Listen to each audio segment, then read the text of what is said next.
Hello fashion friends and family, this is Stacy here from Sobromo, Mason Elsa Fitzgerald, and the Fashion Heritage Needle Trades Foundation.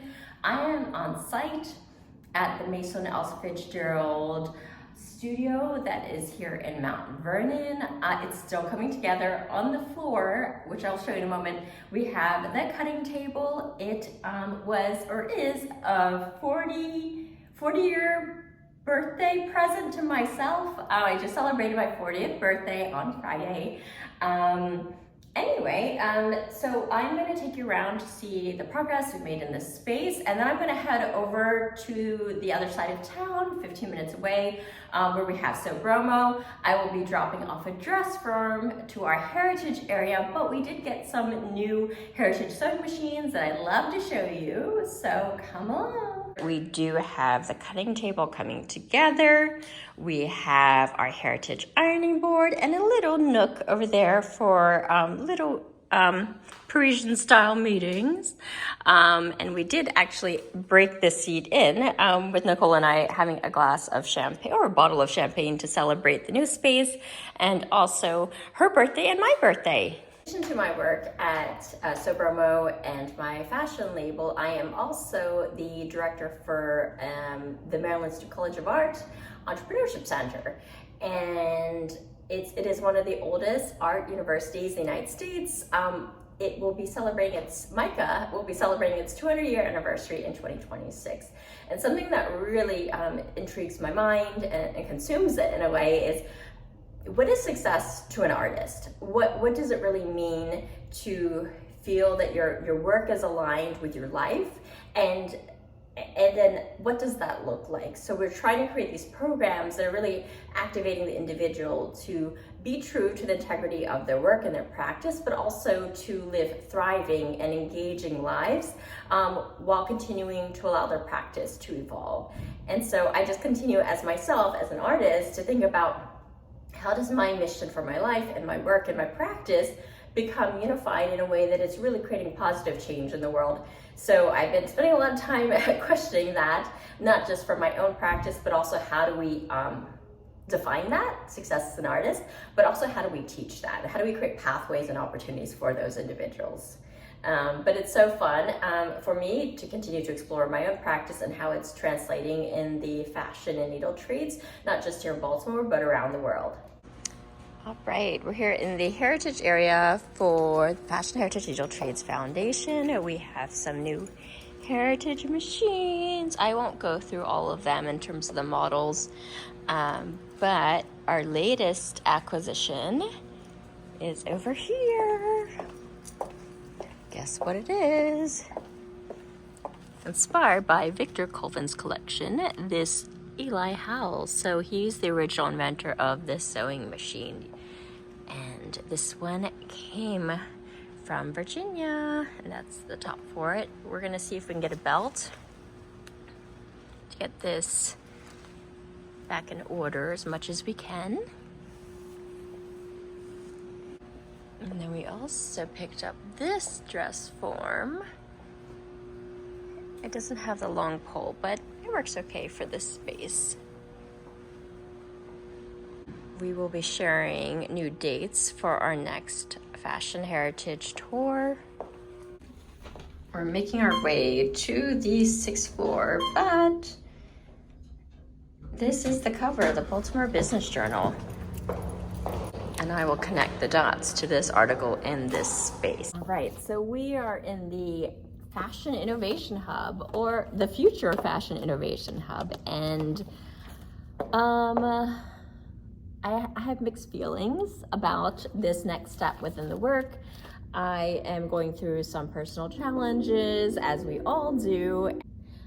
I find that these emotional, challenging moments in our lives tend to happen when there's opportunity for tremendous growth. But I was headed to the toilet, the restroom, and there was a lady in another space who I've known for some years, and she said, "Oh, I have something I've kept for you. I have a copy of the cover of that Baltimore Business Journal that you were on." And I actually didn't have that many copies because, of course, I gave it to my mom and a few other supportive people. And it was literally the moment when I was about to walk upstairs after going to the toilet and watering the plants, getting water for the plants, that she gave me this.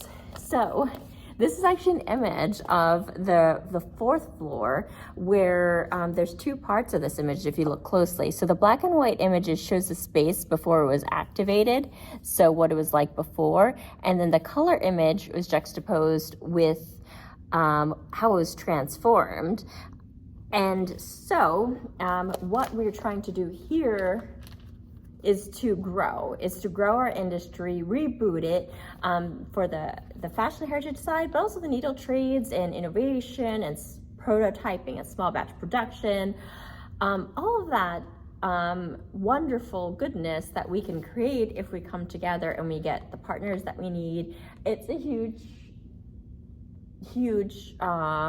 task, right? So this is about 8,000 square feet, and we've started bringing in partners to help us work on the financial modeling to ensure that it's viable and what we're doing and what we're creating. But the main thing is I would love to return to this space. I mean, I love the trains that sing along because I grew up in this area and it's very, very Pigtown-esque. But I would love for this to be a lab space for sewing machines, for innovations, for new development. I don't mean robotics. I don't mean the mechanization of people and removing them from the process. It's actually to create new products that are going to market within soft goods and seeing where that can grow and go.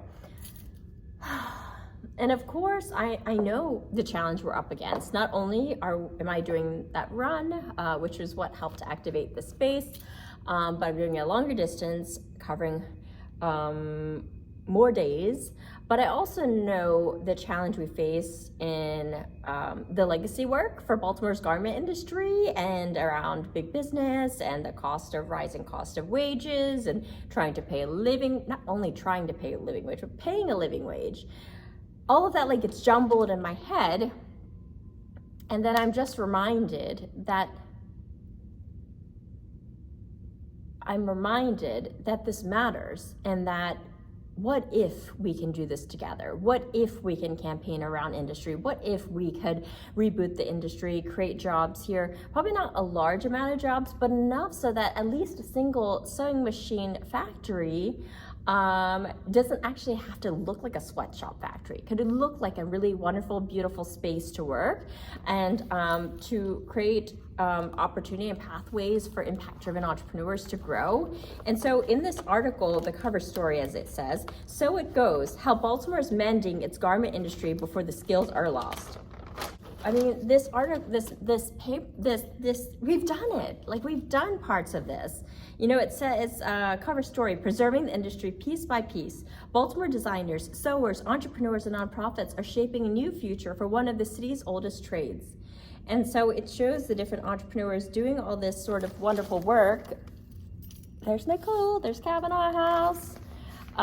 There you have entrepreneurs that are part of the SoBROMA programs, and Cloverleaf Dancewear, Wear Skip, Susan from White Paws Run Mitts. These are the future. These people are the future of the industry. Those that are choosing to keep their garments stateside, they're looking to create opportunity, but having a commitment to that transformation of industry. Look at that window with sewing machines and threads that are not dusty and that are active. And so when I'm standing here nervous and I'm nervous, yes, but I know we can do it. I know we can do it. But then there's that little voice in your head that questions, but why bother? You know how much work it's going to take to get here. And it is about the future of our garment industry that, 5 years from now, 10 years from now, someone else will carry that baton forward. Someone else will actually have a fresh, clean spool of thread to sew again with and keep on sewing and pass that thread on, right? Pass the thread on of industry, pass the knowledge, and pass that heritage on. So, as nerve-wracking as it is, and knowing how high this climb is, I tend to climbing volcanoes and mountains and things like that. I know what we're up against. I know the offshore current that we fight, that, you know, every time we're trying to bring it back, we're trying to bring something back or keep something here, there's always the dollar that usually decides based on the consumer. But I have more faith in our consumers. I have more faith in our community, and I have more faith in the fashion industry that we do not have to destroy communities and people and families and our environment in order to create garments that are detrimental to the world. We can actually build and sew garments that are bringing people together and creating transformations in our local community out into the world. So that said, we will carry on and we will start to activate and rebuild Baltimore's garment industry one floor at a time. See you next time. Bye. Extra, extra, read all about it. 2024, Baltimore's Fashion Innovation Hub is open for business.